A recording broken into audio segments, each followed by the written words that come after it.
Blog Talk Radio.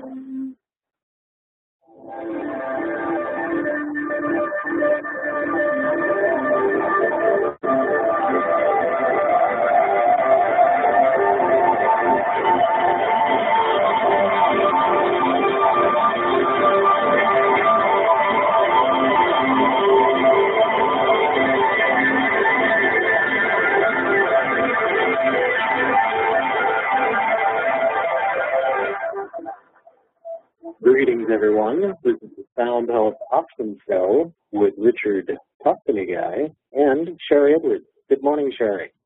Good morning. We're here to talk about something very personal to everybody. We're going to be talking to our guests about how to improve their children and themselves, their learning capacity. But we have a few announcements before we get going. Although I love talking to you, Richard. We are simultaneously broadcasting on Blog Talk Radio and Sound Health Options. We are video broadcasting on Sound Health Options and what we, I guess we'd call it that. And we have our guest picture up on Erlen, so we'll be talking to her in a few minutes. We have just a few announcements and some things that I would like to share. One that I think is atrocious, but fits into what we're saying here.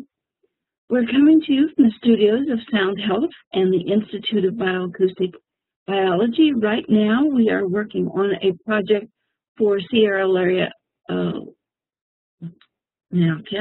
Sierra Leone, in looking at some of the frequency antidotes for Ebola, and we have cracked that code, so hopefully we'll be able to put that project in gear in just a few days. We are here at the center looking at low-frequency sound and its effect on living systems. A couple of things. We have 2 cholesterol classes coming up. How to take a vocal profile of yourself, and if you want to go ahead and do it for your community, start a little bioacoustic center that'll be concentrating on cholesterol. And if money is an issue for you, please get in touch with us. September 11th and 12th is the pre-class, the 2-day, and then September 22nd to the 26th is the professional 5-day course, so that you can work in doctor's offices or alone if you have desire to do that. One of the things that we've asked our listeners is to bring us information. And I would like to share something with you. And this is about our schools, which, I'm seeing more and more that there is a problem. This is a very short video sent in by one of our listeners. I think it was Amy, but I can't remember. So those of you watching us, listening, I'll put the link in the chat. We have chats going at both Blog Talk and Sound Health. So there's a little short video. We're now speaking out for the first time here on Fox and Friends. She's here along with her attorney, Jeremiah Dice of the Liberty Institute. Good morning. Good morning. Hi, Kendra. Nice to see you. Thanks for being here today. Tell us what happened when you said, bless you, after another student sneezed. I just simply said, bless you, and the teacher asked who said it. I told her that I did, and she asked why. I said I was just being courteous. She said, says who? I said my pastor, and my parents taught me that it was courtesy. And so what did she say in response to that? Did she send you for detention or send you for some kind of punishment? After that, one of the classmates asked her what she had against the word bless you, and she said that there will be no godly speaking in the class. And that's when I said my pastor told me that a constitutional right, and it's my freedom of religion and freedom of speech. And then she sent me down to the office. Jeremiah, the roots of bless you or God bless you goes back to, from what I read, 77 A.D. does Kendra have a constitutional right to say, bless you, to another student who sneezes in the class? Well, of course she does. And it's remarkable if you review all the stories that we have of cases like this at libertyinstitute.org, how often we're seeing this constant refrain that you can't have any kind of religious speech at school whatsoever. Now we're debating whether or not you're actually allowed to say, God bless you, when someone sneezes.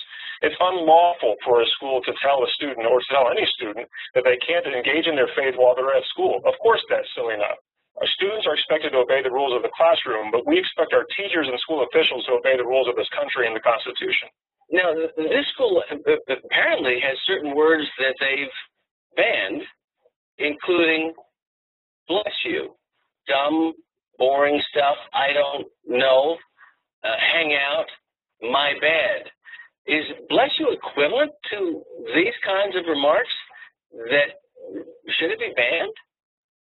Well, here's the thing. We've had for years now, we've had secularists and others that are trying to say any mention of religious faith at school is wrong entirely. But, you know, look, the Supreme Court of the United States has been very clear about this. Students do not shed their constitutional rights when they walk through the schoolhouse gates, and that includes when someone sneezes. Now, so long as students are following the rules of the classroom, we expect our teachers and school officials to follow the rules of the Constitution. And that's why I really encourage your viewers to go to libertyinstitute.org, read about these other cases, and then also follow us on Twitter and take part in the hashtag Bless You campaign that we're doing there as well. We want to encourage all students across the country to not be afraid to assert their religious liberty while they're at school, like Kendra's been able to do here this week in Tennessee. We reached out to the school. There hasn't been a comment back from them at all. Kendra, you know, you're pretty courageous to speak up and to speak up for the Constitution, and we're so happy that you're here with us today, and we hope we have better days ahead, and God bless you both. With all the problems in our school system today, for them to spend time and energy on this just seems crazy to me, with all the needs of our kids. Let's see, it's 6 after. I have time for one other announcement. There is a whistleblower that is saying that the CDC covered the problems with MMR vaccines. Some of this comes from Natural News, Mike Adams, and he's saying that the CDC is now refusing to turn over documents. And a whistleblower that worked for the CDC, Center for Disease Control, for several years has now come out and said they can't stand it anymore, what the CDC is doing in the name of money. You know, and it's my personal opinion, and I've seen it in my own family, that some of these vaccinations they give really cause problems with kids learning. And our guest is trying to undo some of that, or at least support what's going on with kids learning in the school. And I'll put the link for this up for everybody as Richard is introducing our guest. That's actually an interesting lead-in with the CDC. It's all amazing. Helen Erlin, a graduate of Cornell University, is a credentialed school psychologist, licensed therapist, adult learning disability specialist, and an expert in the area of perceptual processing disorders. While working with adults with learning disabilities, Erlin made a discovery that resulted in marked improvement in her students' reading abilities. Ms. Erlin founded the Erlin Institute in 1983. Today, there are numerous affiliated Erlin testing centers worldwide that use the Erlin method to overcome a wide range of perceptual processing problems. The Erlin method is scientifically proven to correct the issues related to Erlin syndrome and is supported by experts in the fields of education, psychology, medicine, ophthalmology, and neuroscience around the world. Helen joins us today to discuss her newly updated book, Reading by the Colors, and her other book, The Erlin Method. Good morning, Helen. Good morning, Richard. It's nice to be talking with you. I have to ask right out of the gate, how did you get from, not that you left being a school psychologist, but how did you get from being in the arena of what I would think of psychology, I typically think is like conversational modality, to now you have the Erlen method and the Erlen, sensors around where it's dealing with light and, color balancing to help benefit people with learning disabilities. Where's the jump there? That's an amazing jump. I mean, not really, but I mean, in traditional thinking, I think that's an amazing. It does. It takes me from one point to the other. I think the jump for me came after years of being a school psychologist and following children's progress and hearing the frustration of the teachers, the parents, and then the fact that when I wasn't able as a school psychologist and to identify what was wrong and why the child was struggling to achieve, but the person who paid the biggest price was the child, because they were left feeling that it was their fault and they were either dumb, stupid, lazy, or they couldn't meet the expectations of the teachers and parents. And I became very frustrated as the teachers became more frustrated, the parents became more frustrated, and the school district only relied on test scores. And luckily, in 1980, I was invited to start the first program for adults at a university level who had learning disabilities. And part of that program, I wanted to have a research component. And it was feeling that here's a great group to look at. These are adults where you couldn't say their problems were motivational. You couldn't say that they were going to be developmental and they'd outgrow them, yet they were still struggling. And I wanted to know what were the difficulties that would continue with an individual for a lifetime that we were not picking up or addressing. I know that was really a key issue, whereas most professionals are very satisfied with what we do is perfect and we don't need to look any further. I was very aware that it wasn't perfect and we needed to look further. And that was my quest. And it was interesting because it was the adults themselves, once I learned how to ask the right questions in the right way, who supplied me with the information about their struggling. And nobody had asked them the questions, and they just thought that what they were experiencing was normal and that everybody else experienced things just the same way as they did. So it wasn't looking at color particularly, it was following along in a very, systematic research protocol of what else do we need to know and what don't we know? And then how do we solve the riddle? And what are the solutions to these problems? Well, in some of the reading that I did, I got the impression, and I've heard a couple of other interviews you've done, that you actually spoke with clients. Yes. I know that sounds really simplistic, but I mean, it's an amazing concept, and maybe that I'm making this up, but my feeling is that your background was talking to people. I mean, you were trained classically as a psychologist, and so you actually spoke with clients and you talked to them, you talked with them, and you asked them, And I believe what they told me, because as a school psychologist and in education, we don't think that the person who has the problem can tell you or report about the problem. We never ask that. So that you're absolutely right, Richard. This is an important concept that I was able to say to the person, talk to me, tell me about what it's like for you. Describe your problem to me. Tell me how it feels. We're in education. We never ask the child who's failing, what happened? What's it like? What do you feel? We don't assume that they have the information. And I'm saying to parents and those of your listeners, ask questions and listen to what your children are telling you. They have a lot of information that they can report to you. Helen, go ahead, Sherry. How did the authorities deal with this very unusual approach that you had? You mean generally the authorities?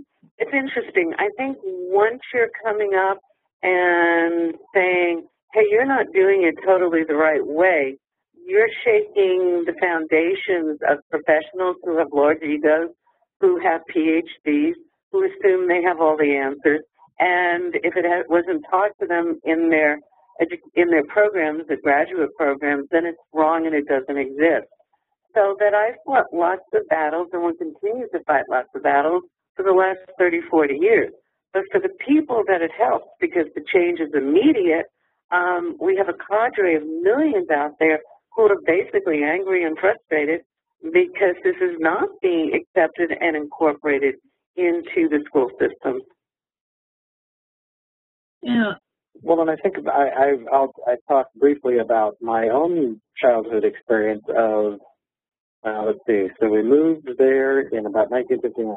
So as a child, I had always had a difficult time reading.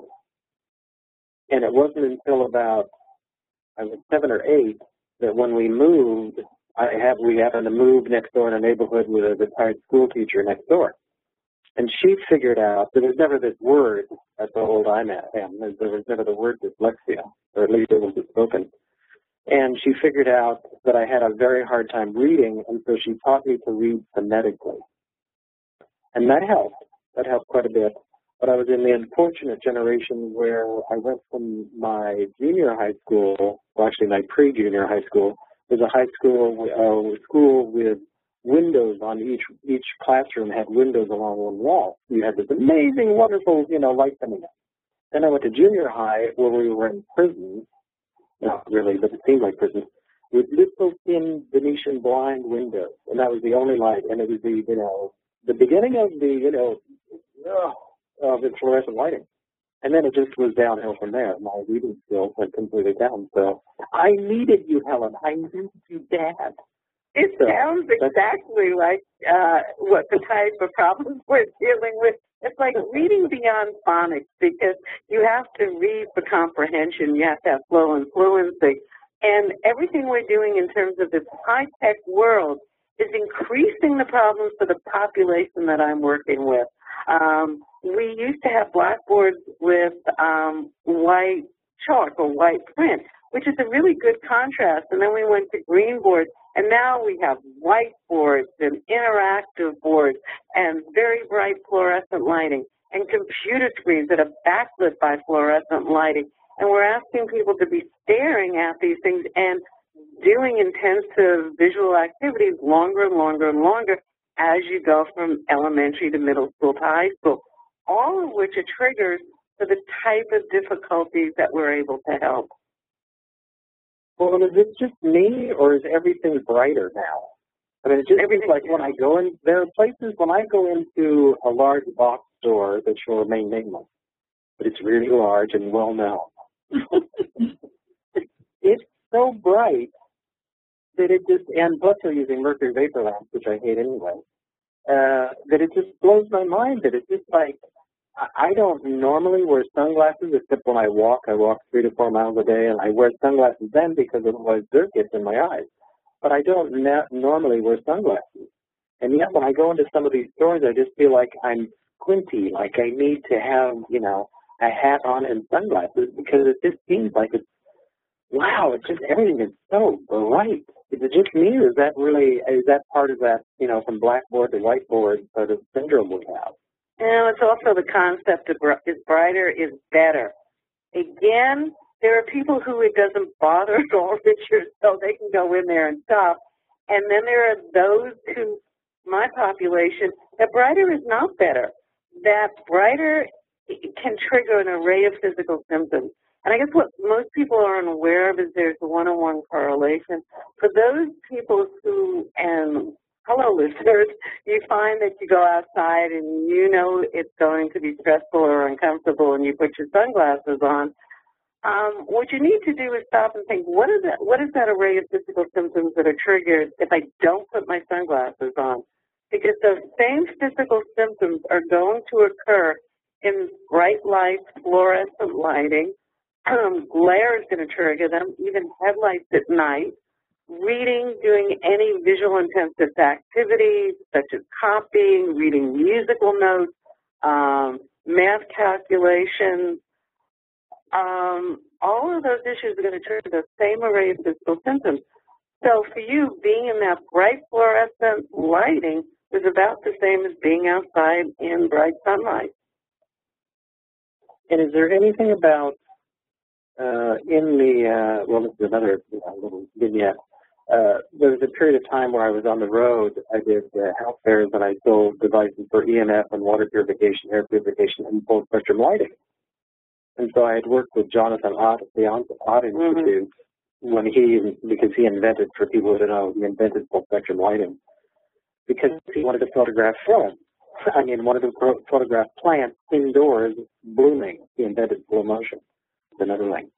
And so I had worked a lot with full spectrum fluorescence and then also close to full spectrum incandescent light bulbs. And you could see that, you know, at our booth, we have a demonstration with a regular light bulb, which leans much toward a warmer spectrum versus the full spectrum bulbs. These are regular bulbs, incandescent. And you'd use the full spectrum bulb, and the text would be crisper, the page would be brighter, you'd have better contrast, you'd have less eye fatigue, which was my experience. So is there a spectral issue here with, well, let's pick on fluorescence specifically because it's so everywhere. Is there a spectrum issue where the imbalance of the full spectrum lighting, or is that an issue or not? There are three issues with fluorescent lighting. One is the spectrum. It doesn't duplicate natural lighting, and that's what the brain can accommodate to is natural lighting. Two, they flicker, so there's a flicker effect to them, which most people can't perceive, but it affects the brain. And three, the brightness. You know, this concept that brighter is better doesn't necessarily hold true for everyone. People that I work with, they are always going in and turning on the lights and saying to the child, you can't read in dim lighting, it hurts your eyes, where the child was comfortable, and as soon as they turned on the light, then the child wasn't comfortable. Their eyes bother them, or their head bothered them, or their stomach bothered them, or even the print wasn't easy to see because it wasn't stable. It could be moving or swirling or running off the page, or is not as clear as it should be. So there's a whole array of problems that just fluorescent lighting can cause or create. And then you add the high contrast, putting it on white paper, which is as bright as looking into a fluorescent lighting. And then you wonder why these children can't succeed in school and look like they may have ADD and getting misdiagnosed with ADD or ADHD, or even misdiagnosed as having dyslexia. Yeah. Yeah, we're high-tech world, and we're getting worse and worse. And the people, there's a subpopulation. When they came out with, you know, the concept that we have to now eliminate all incandescent bulbs, we did papers, and we sent them to Canada and to the U.S. and overseas, stating the difficulties that some people have with fluorescent lighting, and that we can't eliminate incandescent light. And because the people who suffer are not the majority of the population, they would not listen to our papers at all. Wow. Now, I found, this is a sort of a sidebar thing about fluorescent lighting. I found that when I was working with the full spectrum, or, you know, what's called full spectrum, closer to a more balanced, like about a 92, 93 color filtering index, and what that means for people is that it gives a more daylight-like. Yeah, more like daylight, natural light. More like daylight, natural light. Is that when I was working with full spectrum fluorescence, that at least my observation, it was not a study, but my observation of people was that the flicker factor that was built into how fluorescent worked did not irritate people nearly as much, because I found that it was the imbalance of the spectrum that, you know, really caused like a lot of the headaches and a lot of the issues. But it has never occurred to me about the brightness, because people were always, as you say, you know, there was a quest for brightness, like, we need more light. And it's really like, now you got people squinting at so brightly. White desks, white surfaces, computers with glary screens, and you've got all this brightness. Like, really? Exactly. That's what we're not. Go ahead. I'm sorry, Richard. Oh, I was just going to say, and now we have this situation where, and I'm one of those people, I mean, I don't have one on me all the time, but, you know, I have a smartphone, that, you know, you see people staring into, and you see, you know, and at least cinematically in TV shows, we see kids all the time in bed at night, like hiding under the, you know, sheets so they can still be texting with somebody.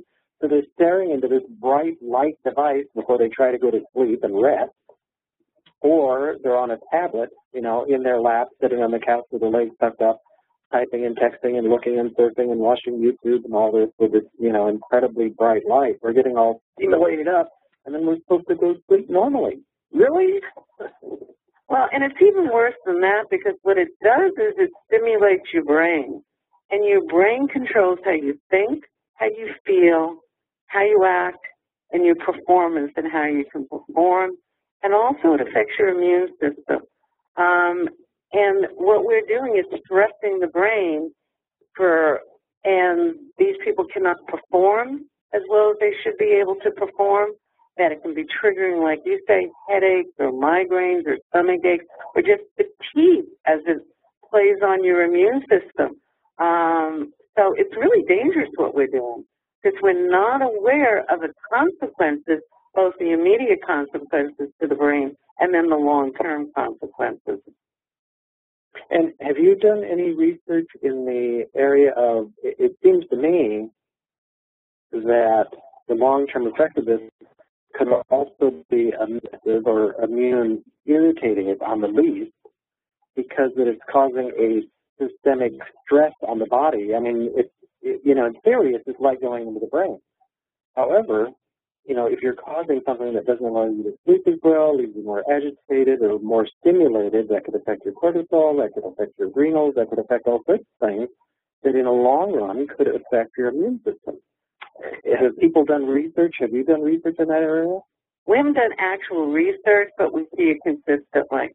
You can tell if somebody, and realize the fact that you're saying it's not just causing sleep problems. You're under those conditions literally 8 hours or more a day, because you're in classrooms or workplaces where it's stimulating this constantly. You go shopping and you're stimulating it. You're on your computers or iPads or iPhones constantly. So this is happening consistently. And yes, there are people whose system just at some point crashes.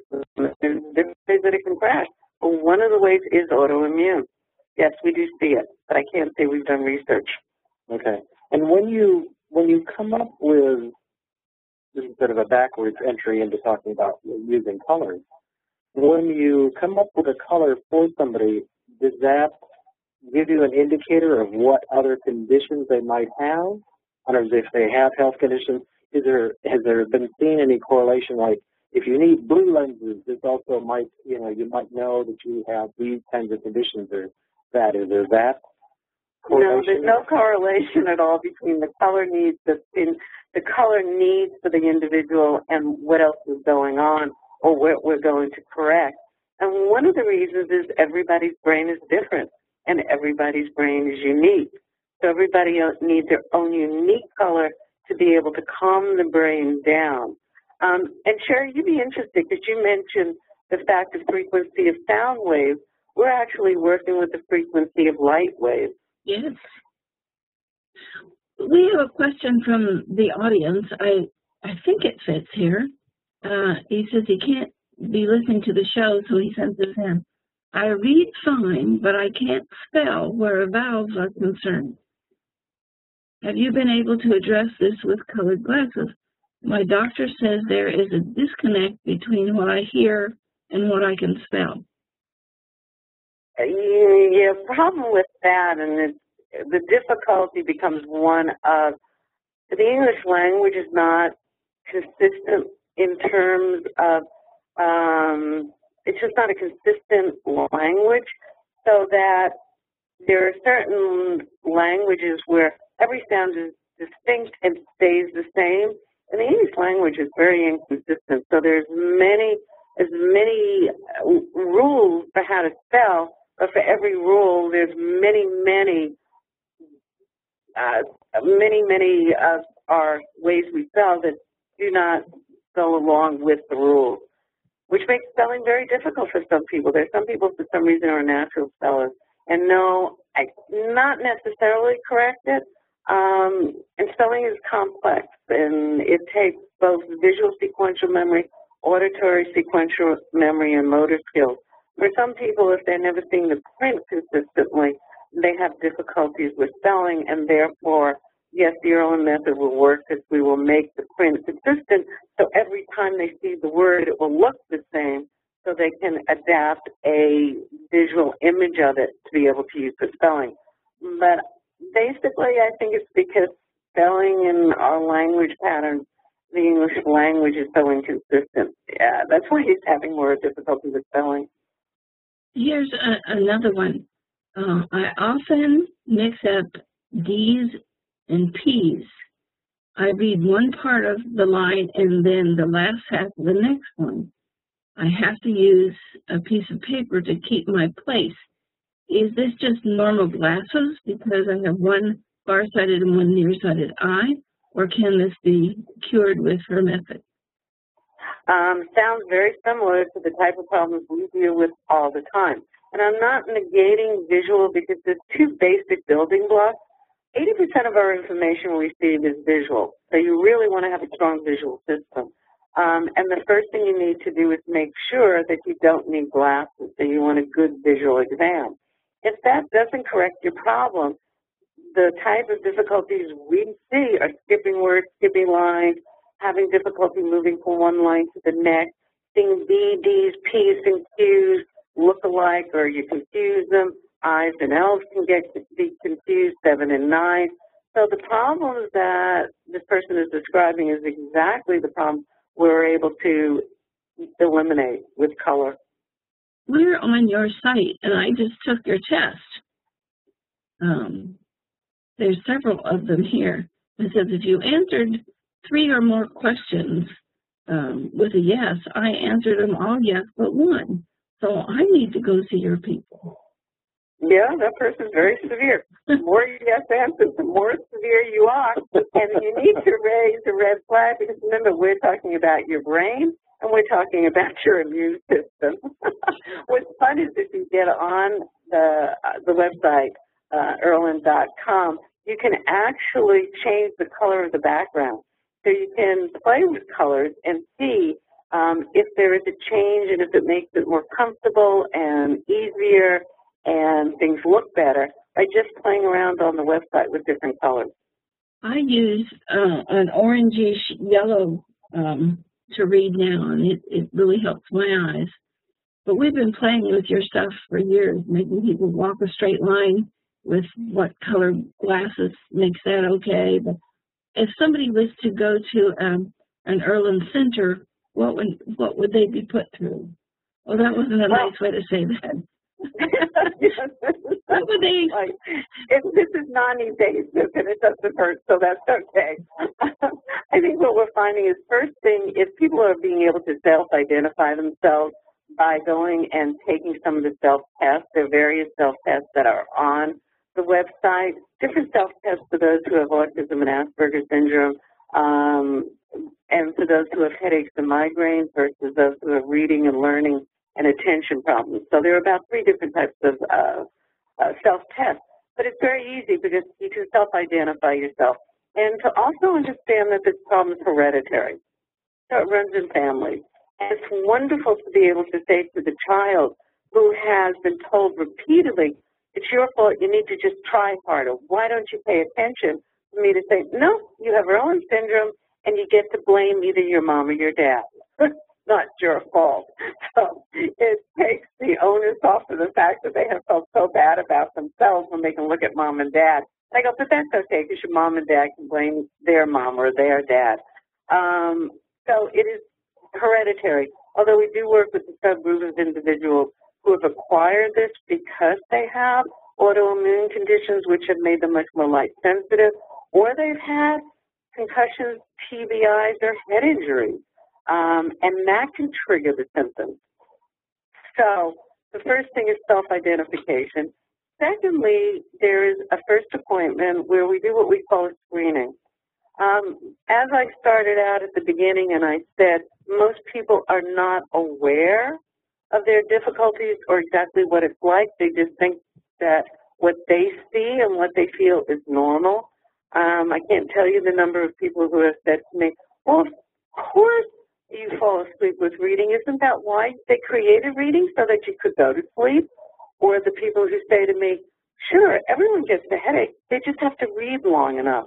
That you don't, you have no idea what's really normal. That's okay, but that's what I hear all the time. You have no idea what it's like. So in our screening, what we do is we find out if the person is a candidate and create an awareness of the things that are happening on the page, both the distortions that are going on in terms of clarity or movement, as well as the physical symptoms they're experiencing that shouldn't be there because they have no awareness. And then we put a language to it. And then what we do is we work with combinations of colors of overlays to eliminate these symptoms so that we don't make things just a little bit better, we can make them really better. And the change is immediate change. So you can tell immediately what are the areas of sub-skills of reading that are going to improve and how much. Then they take the overlays home with them so they can use them and push it and try reading for 20 minutes, an hour, 2 hours, to really see the difference and make sure that these changes hold up over time. And then we have a second appointment because you're not just looking at reading. This affects copying from boards, sitting under fluorescent lighting, depth perception, even driving, turning left in front of oncoming traffic, changing lanes. It affects sitting in class and not daydreaming because of the lighting. So and I'm just listing a few of the areas that are affected by perception. You want to take care of all the areas, protect your brain, protect your immune system. And then therefore they go on to now the second appointment where we determine for their brain which is the frequencies of light that the timing is not coming in at the right time for the brain to be able to process it correctly, and filter only those wavelengths of light. And for each one we need to filter just the amount we need to. They're not like sunglasses. They are specifically designed for the individual's brain to calm it down and to let it to perform at peak performance, and then get rid of all of their distortions and all of their physical symptoms 100% of the time. Does this help with? Wow. Wow. Does this help with comprehension as well as reading ability? Give you a quick one-on-one lesson on that. You can't work at perceiving and comprehend at the same time. So once you make the print stable and clear and comfortable, then reading flows just like ice skating flows on ice. You just flow and comprehension flows in. And that's how reading should be. Wow. That's a radical concept to me. Yeah, I know. Here I am. But I can make it happen. Here I am on air. Once again, having another, good epiphany. Because it is really true. What I was just thinking about was that for me, I do just a tremendous amount of research. Every week I'm talking to somebody, or multiple shows a week, I'm talking to people about something where I want to know, like, such as yourself. So I read hundreds of pages on the computer every day. No problem. When I pick up a book, I am like a caseload. And it's not that I have a resistance to learning or I can't learn. Evidently, I learn pretty well. I'm a, self-winding machine for data intake. And yet when I pick up a book, there's this resistance to doing it. So it's just fascinating to me what you're saying. It's just like, wow, am I ready for an appointment or what? Yeah, right. But it's also fun to find out that it's a true resistance, not because you don't want to do it, but because there's actually things going on and the discomfort that makes anybody say, I don't want to do it. A lot of times they'll say to the child who's seeing a page and not realizing that it's flashing at them, so it feels as if you had a flashlight that was going on and off behind the words coming at you. The words are moving in circles that's forming on the page, where they're moving together so there's no spacing, and their eyes hurt and maybe even their head hurts And they just think they don't want to do it. And for them to understand, no, this is real, and then see the difference when we can add color where they wear the color or use the overlay, and all those things disappear, and it's such an easy concept then to read. And I always say to them, well, you know what? You don't realize this, so this is what you have to deal with, and you just thought this is normal. When I have somebody who's had a head injury and has always seen the page the way it should be, and all of a sudden they have a head injury, and now they see a page the way you see it, they look at it and they know the difference, and they know it's not supposed to be like this or feel like this, and they go, why in the world would anybody in their right mind think that this is fun or that they should be able to read it? Does this go in and influence the cones and the rods of the eye? The visual system, goes from the eye to the brain, right? The visual cortex. And you have a number of areas, technically, that can be affected by this. So it can be the rods and the cones that contribute to it. There's something called the lateral trabecular bodies that can be contributing to it. The end product is that we have done scans that show how activated the brain is, and that's why it's working way hard and inefficiently, and that with the color it calms the whole brain down. We were talking about dyslexia. I'm sorry, Richard, this is just so incredible on my mind. This isn't like dyslexia. This is something else, isn't it? Well, dyslexia used to be described as words moving around and changing places. That was the original description of dyslexia. Up until a number of years ago, when a group decided to rename dyslexia to be only an auditory processing problem and nothing else. You actually have two types of dyslexia. You have visual dyslexia, which is what I deal with, and then you have auditory processing dyslexia, where they talk about phonics and linguistic issues. So, how would you treat, with your method, with dyslexia, or does it cover it, or? Well, we can eliminate those who have visual dyslexia. Totally. Okay. So we see lots of adults who have lived with the concept that they have dyslexia and there's nothing they can do about it, and are shocked all of a sudden to come in to find out they don't have, they have visual dyslexia and that we can eliminate it. And the change, and they've lived with this a lifetime, and they're mad and they're angry that nobody picked this up or tested them for this, or they hadn't heard about this when they were younger and they've had to suffer their whole life or work much harder to achieve or not get to achieve the things that they want to do because of it. My other issue is that phonics is an important foundation, but by third grade, you're no longer reading phonetically. You now have to have a strong sight vocabulary and read for comprehension. And that's the type of dyslexia that we work with as well, because now you have to have flow, fluency, and comprehension. And everything we work with impedes the flow, fluency, and comprehension. And what gets me so mad is the school system that says, oh, just practice, work harder at it. Keep trying. This is going to improve flow and fluency.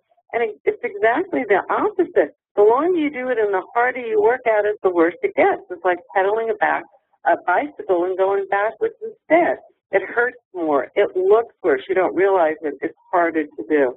So instead, you develop compensatory strategies. In your center, it's like you're looking at my school notes when I was a kid, where there was always that note where, like, being lazy, not putting himself down to it, not trying hard enough, and it's amazing. Remember, Richard, I talked with all the adults and the children, so I hear it all the time. I ask about it, so yeah. And it's what's really sad, though, is you said it's in your notes. I can't tell you the number of children. We're thinking this is affecting about 26% of the population. Wow. And it doesn't matter if you're a child or an adult. We've got a listener asking about prices of all this. Is that something that's independent with each center? It basically is, so to quote an exact figure, but, you know, it really varies, but the whole process of you going from beginning to end is going to cost less than $1,000. And the other issue is you're never going to get to that final process unless you have seen an immediate difference with the screening. So it's not like something you do and you try it and you pay for so many weeks and then you're not seeing a whole lot of progress. And they say, well, pay some more and we'll do it some more. That's not how this works. Everyone who has done it has said this is the least expensive intervention that they've ever had and the most effective. Wow. Can I make go ahead. Go ahead. Go ahead. No, go ahead. So I was just going to say that when we're talking about the distortions on the printed page, which affect, you know, all the academic skills, that I heard from those with Asperger's syndrome at one point that said, but we're seeing those same distortions in our environment. And we went on to work with the adults first who could report the difference who had Asperger's syndrome or on the autism continuum, and found that the filters calmed down their whole environment, reduced the stress, and allowed them to see things the way they should. So it reduces the sensory overload for those in that population. So we're dealing with a lot of different populations. A lot of populations. I mean, 26% of the population, that's a bunch of population. I mean, that's an amazing, that's a quarter. That's a significant number to have a positive shift with. That's amazing. Well, and when you look at individuals who have been diagnosed already with ADD, ADHD, or dyslexia, we're actually looking at 46% of them being misdiagnosed, and they have Erlen and can be absolutely helped with the concept of the Erlen code overlays or filters. Amazing. I want to jump just a moment to a question about, so you're affecting the light that's going into the eyes and making it so that we can, or I can, see, focus, and read, or balance that out. It seems like this would also have an effect on the craniosacral fluid. There's the Upledger Institute where Upledger teaches people to do craniosacral work to balance out the craniosacral rhythm. And I'm wondering, it seems like this would also, because of the effect you're having on calming the sympathetic nervous system, does this also affect the craniosacral rhythm or fluid, or have you looked at that? I haven't looked at it, but it's an interesting concept, and I think I will look at it. But no, I haven't looked at that. Okay. It seems like it would, because you are, in a certain way, calming the system overall. I mean, it just seems like such a plus for all these, not just the ADD, ADHD, or I know I don't sound like it, but I could be a cranky Asperger person anytime you hand me a book. That kind of thing. I don't mean to be, but, it just happens. And yes, that you're affecting all of these, systems in that way, but it also makes sense to me that it could be a very positive foundational immune bump in a positive way. It's absolutely. For people who have other, chronic fatigue or, a lot of these sort of vague, often misdiagnosed or not sure, things, especially, again, because everything is so much brighter. We're staring into our computers for hours of the day. We have, all that effect, that we need something that's going to help soothe our sympathetic system so that we are more at ease, period. And that's like a miraculous concept. Mm-hmm. I agree totally. And, you don't have to be diagnosed with anything to be helped by this. We see a lot of individuals who are gifted, are getting A's in school, but are working too hard or working harder than they need to, or paying a price because in order to do it, they end up with eye strain or pain or headaches or other kinds of physical symptoms. And so you don't have to have a quote-unquote problem to be able to benefit from this. We have two questions from our audience. Richard, am I interrupting here? No, go ahead. Since you were talking about lighting, does vitamin D or any other nutrients play a part in what you do? I'm not against it. I think those are important, but no, it's a separate issue. Okay, and the other one was, what can people do to create the optimal lighting conditions? Interestingly enough, indirect natural lighting is the best lighting. So like Richard was saying, he had, in junior high, he had a classroom where they had a lot of windows, so it was indirect natural lighting. That's one thing. If you have this problem, dim lighting is going to be better than bright light. So you're better off with dimmer lighting, or putting the lights on a dimmer switch, or not going into the child's room and turning on the light when they're sitting there reading or doing homework in dim lighting. It's just not going to hurt their eyes. That's a myth. Wearing hats, but if you wear hats with brims, make sure the underside of the brim is black so it absorbs the light and protects it from coming in and shining in your eyes. Again, so those are some of the things I would think about doing in terms of the environment. We have another question comes in, wants to know if this has anything to do with the Tomatis method, that what people can't hear, they can't say. Is it possible that what they can't hear, they can't see? Maybe that's a real disconnect, but... Well, I'll actually flip it. Some people, it's what they can't see, then they can't hear, which is an interesting concept. But if you're living in a very distorted environment, you really sometimes have difficulty associating the sound with actually the object, and this occurs a lot in the autistic population. And therefore, sounds and words don't have as much meaning as if you can see the face clearly and the lips and all the gestures and all the facial expressions. So in our instance, it's the reverse. Prove the seeing, and then you can improve the hearing. We have somebody asking from out of the United States where they can find the centers. They said they found on your site that we're looking at right now that international test centers. Okay, I see it. It's under Irlen.com, find an international Irlen testing center. So we'll go look at Canada, and you just submit that, and there they all are. So that was pretty easy.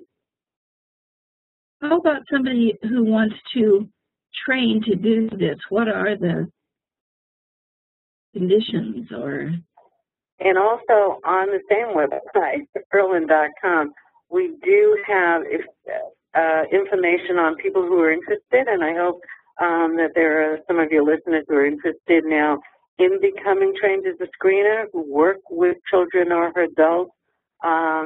And we're looking for individuals who have backgrounds in education, psychology, neuropsychology, a variety of backgrounds, who can understand differential diagnosis, and then they can become trained as a screener. And for those, once they then get this experience, some are going to want to go on and become clinic diagnosticians and have clinics. It's a bad time. We're moving. Go ahead, Sherry. It's probably the same question. I wanted to ask her about her new book, but we're almost out of time. Well, my new book, The Irlen Revolution, each chapter takes a look at a different aspect. One chapter is on light sensitivity and how this is affected and correlates it to light sensitivity. Another one with headaches and migraine. Another chapter is on Irlen and autism. Another chapter is on Irlen and dyslexia. So that's my latest book, but I have another book coming out that I'm just finishing, and that's on Irlen and concussions, TBIs, and head injuries, because there's been a huge interest recently on children's sports and concussions. And the concept is, okay, we just protect the child or let them sit out for a couple of weeks and all the symptoms will go away. And that's not true for everyone. So we want to make people aware of how to track and make sure if the child has had any type of concussion, and you can't tell whether they have a concussion necessarily, but if they get knocked a little bit, and check and make sure if they have a headache afterwards, if they're more light sensitive, if their academic performance decreases, and then monitor it. And if it doesn't go away, then please check into the Irlen method, because we can take people back to where they were before they had the concussion. We just did a project for the Army on traumatic brain injury, and we found 9 consistent proteins over the whole range of people they gave us to test. I would be really interested to see if the frequencies of those damaged proteins match the frequencies of the color you're providing. That would be incredible. I'd love to take a look at that. We worked with 230 soldiers who experienced concussions and TBIs being in Iraq or in Afghanistan.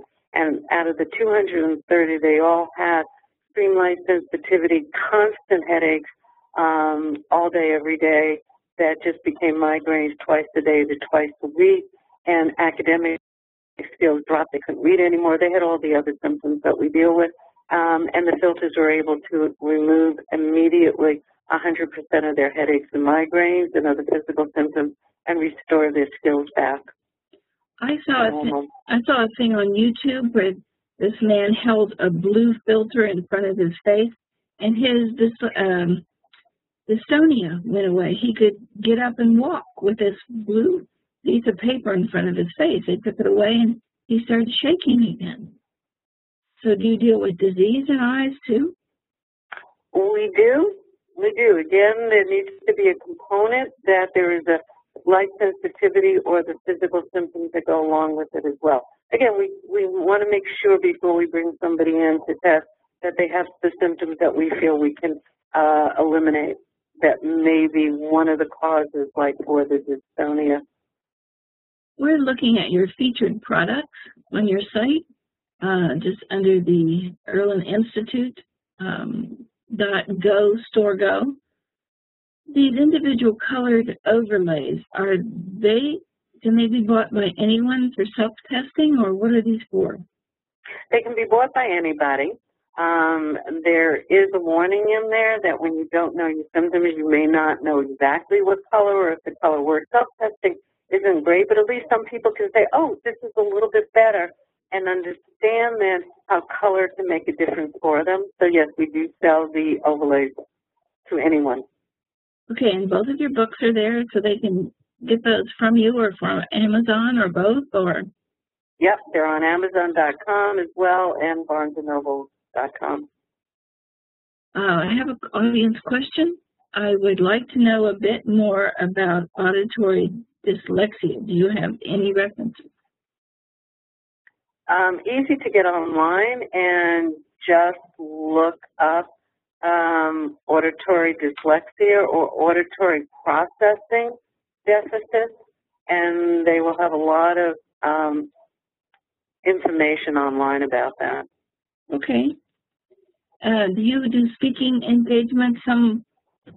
One of the people wanted to know if you ever go to schools and just do mass testing, or how can they? Well, we do, and again, because I have screeners and clinics all over the U.S. and all over the world who are very willing to go in and do presentations.